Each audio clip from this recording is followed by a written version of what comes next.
I fly drones for a living.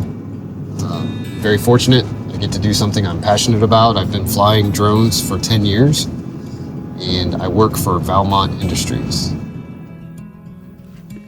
Northwest Texas today on a utility pole inspection where we will be using this new M300.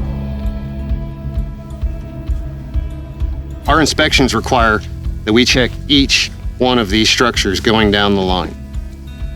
With that being, the total count is more than 2,000, covering 12,000 square miles. It's a lot of work, but we can do it in a lot less time than a traditional method.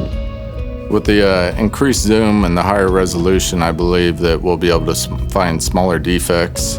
It'll help for checking for missing hardware, such as small bolts and nuts.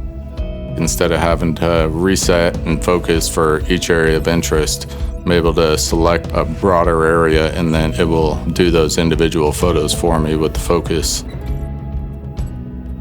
With a crane crew, you could only get about 4 structures inspected in a day. And with a drone team, that bumped it up to an average of probably 10, 12 structures in a day. With the additional flight time of the new batteries, it'll reduce the amount of battery swaps throughout a day, which will cut down on downtime and increase the amount of structures you're able to inspect throughout a day. The AI spot check, we find that very beneficial for our team because our inspections typically don't just happen one time. Typically, we need to inspect the same structure over multiple years. So that allows us to perform the same flight again. And that way we can compare apples to apples and see if there's any significant changes in that structure.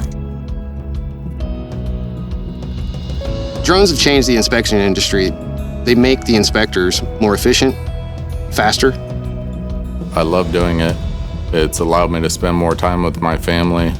Very excited to see the M300 in our fleet. The M300 has changed everything as far as what we're able to do and when we're able to do it.